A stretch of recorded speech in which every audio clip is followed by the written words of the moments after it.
Hello everybody, Ryan here, or MandRproductions, and today I'm reviewing an awesome LEGO set. It's the LEGO Creator 10266 NASA Apollo 11 Lunar Lander. The set costs $100 with 1,087 pieces. You get two minifigures, which are unnamed astronauts, but it's kind of implied that they are Buzz Aldrin and Neil Armstrong. Again, unnamed. LEGO probably just couldn't get the licensing for that, unfortunately. The set released on June 1st, 2019, and if you got it within the release period, and maybe even right now, depending on when you're watching this review, it actually came with a nice little Apollo Lunar Lander patch, and that patch, the actual design of that, is actually the Apollo 11 that they included in the Saturn V, which you'll see right behind the box there. So that's kind of a neat little throwback to an older LEGO set, as well as a nice little promo, although it's not my favorite LEGO promo ever, to be honest. Anyway, the box art shows the Apollo 11 Lunar Lander on the moon there. It doesn't really show the base that's included, except for the little sliver on the right side of the box. The top of the box has a complete comprehensive parts list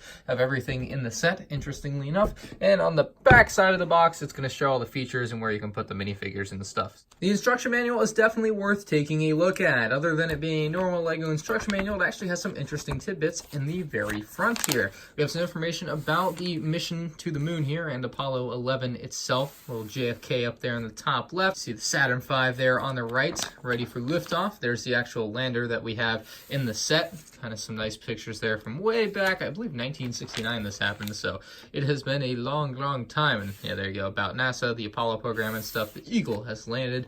One small step for man, one giant leap for mankind. So a very awesome instruction manual, and then it has a few more languages other than just English after we get through. This might be the most stuff they've ever put at the beginning of an instruction manual, though, too. Like, there is a lot here. That's like, I want to say that's like 10 pages of stuff at least. So quite a bit of fun info at the beginning of the LEGO instruction manual here, but let's take a look at the minifigs. Both astronauts look exactly the same from the outside. They have the same very nice and shiny gold visor that is an older gold color, kind of brought back. It's not the same pearl gold that they've been using recently. You can see we have a little hole in the back there. You can kind of see the back of his yellow head.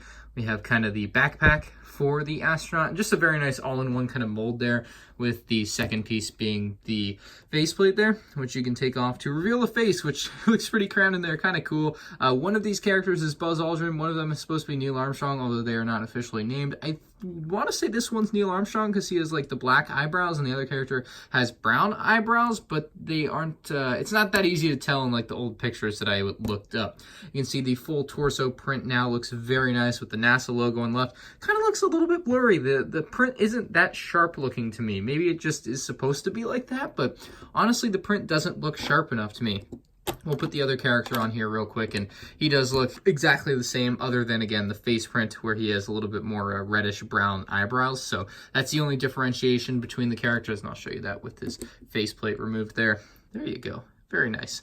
So those are the two astronauts included in the set. Great minifigures. Nobody's going to be upset with the figure selection in this set. There we go. This set is going to look absolutely awesome on display. It is a very beautiful model. It's got plenty of color and detail. Obviously, starting with the stand that's included in the set. It has a very nice printed tile there that says Apollo 11 Lunar Lander. Kind of reminds me of what they do with architecture sets with the black outline on this one. Very nice kind of clean look for it, for the displayability of this set. Like, it's very clearly made to display in this case.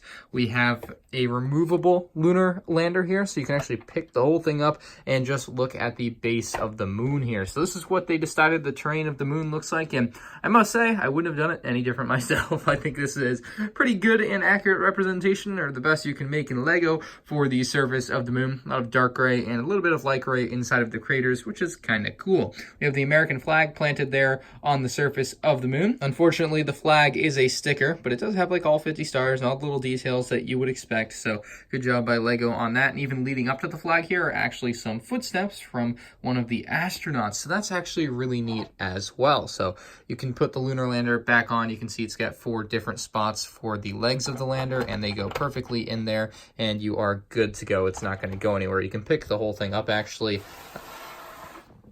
slide it to the end of the table here. You can pick the whole thing up actually with one hand, and I'll show you the underside here. It's kind of a pretty simple layout underneath, but it's strong enough and sturdy enough to allow you to pick up the entire lunar lander. Now, I will say be careful if you pick it up like this though, because the lunar lander is not connected to the base in any way. It's kind of just sitting on top of that. So if you turn this, it will fall off. So I do warn you, don't get risky with this one, because that would be a dangerous mistake to make. The legs don't move anywhere at all. You can't pick them up and they don't fold in or anything, but the feet actually do have a little bit of give to them on their little hinge there. So, just in case they need to slightly adjust, you can do that. That's not going to be a big deal. They won't snap off or anything. You have these very nice support beams here, kind of with the Technic piece with the ball joint there. It looks really good, actually. Really like the way they did that. And that's all there really is to say about the legs, right? They don't really do much else. The one leg that's different, all the legs have the exact same design. The one leg that's slightly different has the ladder leading from the interior of the lunar lander there down to the surface of the moon. And right there, you even have a little scribe or something there that has some signatures of Earth and stuff. And that was shown and talked about inside the instruction manual. So you can pause back there if you want more information on that. But that's kind of a neat little thing that they were able to include as a small detail. Onto the actual base of the lander here, it says United States. We actually have some stickers, and the stickers are actually very shiny and reflective. The whole sticker sheet is a reflective color, which is something pretty shocking to see when you look at this actual sticker sheet when you get it out of the box. So that was really cool. The stickers line up really well with the actual tiles on the lunar lander. So it's kind of built in like 8 separate little sections here, if you guys kind of get that idea. So 1, 2, 3, 4, 5, 6, 7, 8 going around. Like, it's kind of a really neat design, and it makes sense more and more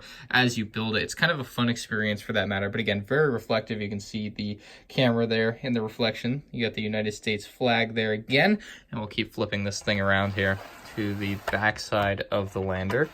You can see there's just a small little detail there, nothing really crazy going on the back side of the base, and then just kind of blankness on this side. So that's really up for the base. It looks good. It's a solid design. It's not going to fall apart. Moving up to the top section here where the astronauts can actually fit inside, you can see it's very light gray. That's the predominant color of this. You also have these kind of siren pieces that they use in Lego City for sirens, but here they've kind of used them for, I think these would be the thrusters that kind of adjust the angle at which the lander is coming in at, which is kind of cool. Other than that, not much else going on up here.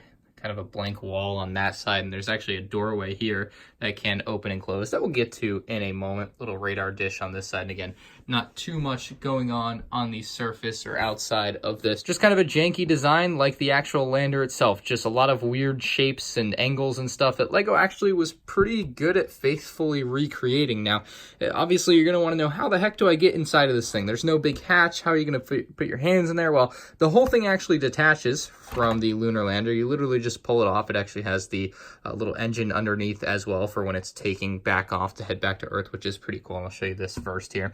You can see this is the actual interior of the midsection here, at the base of the lander. And if we actually pull this whole thing off, something I mentioned about this set's kind of built in 8 sections. So that's kind of how it's built there. You get a nice insight to the interior pretty dang easily, and you can actually fix things. I made a huge mistake when building this set, and that basically everything was shifted over one, and so I couldn't put the top section onto the lander, and I thought I was going to have to rebuild it, but no, I basically just took off each of these sections, the black sections here, and moved them over one section, and then everything was okay. It's a weird thing to explain. Really a cool design, and I really got more appreciation for it after I made the huge mistake and had to go back and try to fix it. So maybe you should make the same mistake I did. But anyway, yeah, a couple clips under here are going to clip onto that, and that's basically all that this thing is attached to the base of it by. So to get to the inside of the actual accessible area, you can actually just pull off these side things here. So one of them has a couple stickers here as that thing falls to the side.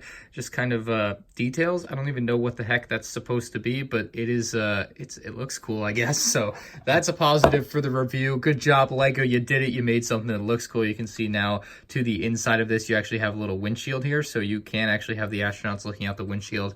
Something you don't really notice too much, but that's definitely there, which is kind of nice. You have some studs here for the astronauts to stand on, as well as plenty more stickers inside there. There are a lot of little control panels that they had to try and recreate for this set, I'm sure. So that's what all that stuff is. And you even have a couple of levers in there, or antenna pieces, depending on what you're wanting them to be. But you can open this up and get to the front side as well. And now you can kind of see how this separates into 3 separate little sections here. And it's kind of seamless the way this works. Like I said, you can fit both astronauts in here. You just place one on the back 2 studs and one on the front 2 studs. It's a little bit tough for me to do this. I keep knocking one off, and I've tried it many times now, and obviously there's space for 2, but I just this is a frustrating process for me. Maybe if you're younger and you have smaller hands, but I mean, I just cannot for the life of me figure out why this is so tough. And without the ability to pull this top section off, it is just incredibly difficult for me to try and squeeze my fingers in here and get the minifigure to go down, and it just doesn't want to. So I'm going to cut here, and I'll be back when I can figure this out. And there we go. I just needed to calm down a bit to get those in there. But yeah, both astronauts do fit in there very nicely, I might add. And if you throw this front gonna cry, dude. They keep falling off. Oh man, we're just gonna leave them like that. That is gonna be a big knock for me on this set, though. I think that is really unfortunate that keeps happening. But anyway, we are gonna place this back onto here. You can see like that. And now, if the astronaut was on the left side, you'd be able to see him, but you can see the astronaut on the right side. You see kind of the gold reflection there. So that is very nice. And then we'll place this other panel back on. There's, you know, just laying down. It is what it is. And there we go. So everything's back together with both astronauts inside.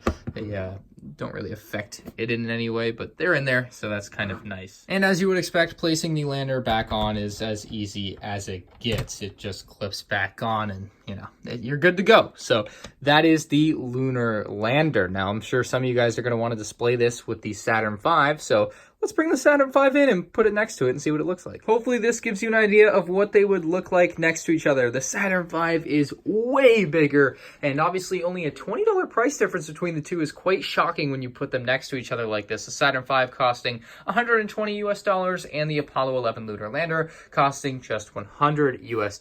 So if you're trying to pick one over the other, I think the better value for money would be the Saturn V. However, the Lunar Lander isn't a bad option either, and both obviously are going to be the best choice if you want to display them side by side. And as a quick aside, here's that Apollo 11 micro model that is included with the Saturn V. You can kind of see they are pretty dang close. It's a very nice job that LEGO did with both of these models, to be honest. You can even get down to the details of the American flag and having 2 minifigures there. Very cool.